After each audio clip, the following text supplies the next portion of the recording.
So, today we're going to dive into a really ancient and powerful story.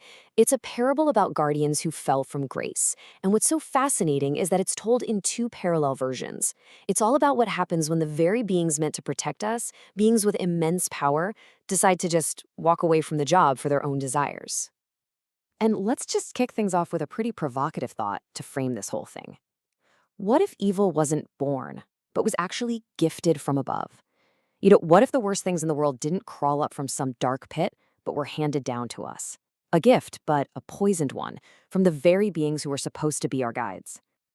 Okay, so a secret, silent duty.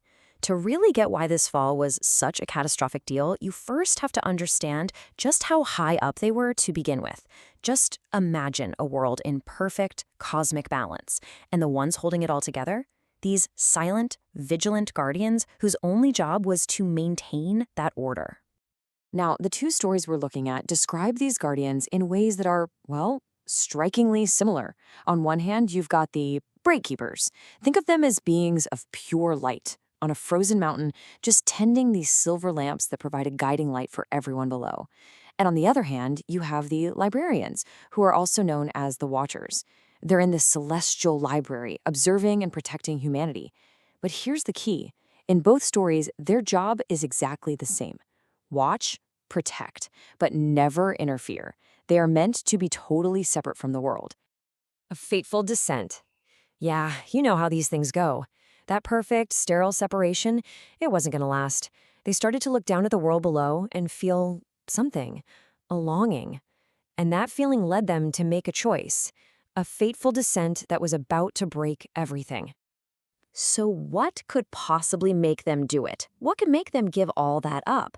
Well, for the Breakkeepers, it was basically loneliness. Their own divine light felt cold, and they envied the warmth of the valley. For the Watchers, the temptation was a bit more direct. They were captivated by the beauty of human women and desired a connection that was absolutely forbidden. But you see the pattern, right?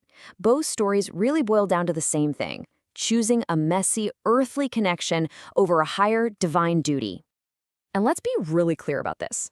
This wasn't some, oops, I slipped moment of weakness. No, this was planned. The texts tell us that their leader, an angel named Samyaza, was actually worried they'd all get in trouble. So what does he do? He makes every single one of them swear a binding oath. This instantly transformed their little trip from a simple mistake into a full-blown, calculated rebellion. And this choice, it wasn't some noble sacrifice. It was a complete betrayal of everything they were. I love how one of the sources puts it, calling it the ultimate act of spiritual cowardice, beings of eternity becoming tourists in the realm of the dying. Wow, just let that sink in for a second. The poisoned gift. Okay, so they've made their choice. They're down on Earth. Now what? Well, they didn't show up empty-handed. They brought gifts, gifts of knowledge. But here's the twist. Once you strip that knowledge away from its sacred purpose, it becomes a poison. Their guidance turns into a curse. And you can see this corruption so clearly. Take the Breakkeepers. They brought something called the Flame of Truth, a pure light that didn't burn, it just guided you. But down on Earth, that pure flame gets twisted into the Forge of Ambition, a destructive fire that's not for guidance, it's for making weapons, for grabbing power. The very tool of divinity becomes an instrument of destruction. In the old texts, they get super specific about these poisoned gifts. You have one of the Watchers, Azazel, who taught humanity warfare, how to make swords and shields. But that's not all. He also introduced the arts of vanity, like cosmetics and dyes, which the texts say led directly to godlessness. Then their leader, Samyaza, revealed sorcery and spells, while others unveiled occult knowledge about the stars, distracting humanity from the divine. Monstrous fallout. So when you mix the divine and the mortal, things that were never, ever meant to be mixed, you get consequences. Physical ones. The lines between heaven and earth get blurry. And out of that chaos, well, something monstrous is born.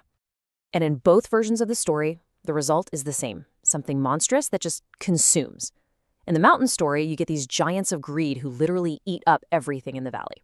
In the library story, it's a bit more metaphorical. They're giant texts, the Nephilim, these enormous, chaotic volumes that just swallow up all other knowledge and create disorder. The message is the same. Their very existence is a violation of natural law, and it brings nothing but destruction. Okay, let's just lay it all out side by side.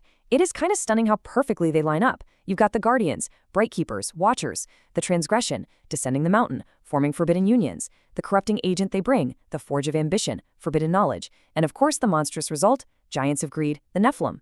It's the same blueprint, step for step, transgression, corruption, chaos, and, well, divine judgment. The divine accounting. And yeah, that judgment was coming. There was no way it wasn't. The chaos these fallen guardians unleashed, it just couldn't be tolerated. A divine accounting was on its way, and it was going to be swift, absolute, and perfectly symmetrical. And the punishments are so poetic. They fit the crimes perfectly. The Bright Keepers, they get bound up in the exact same iron that their Forge of Ambition created. The Watcher, Azazel, the one who brought all this corrupting knowledge into the light, he's bound hand and foot and thrown into complete and utter darkness. As for their leader, Samyaza, and his followers, they're bound in the valleys of the earth, forced to just sit there and await the final judgment they knew was coming. But get this, even after everything they had done, the arrogance is just breathtaking. After they drown the world in corruption, in warfare, in vanity, they have the audacity to ask a mortal man, Enoch, to go before the divine throne and plead their case for them. Unbelievable. And the answer they got back? It wasn't a negotiation.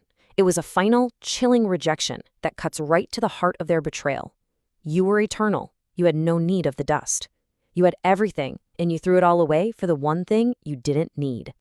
But the story doesn't quite end there. The sources offer one last vital piece of this whole theological puzzle.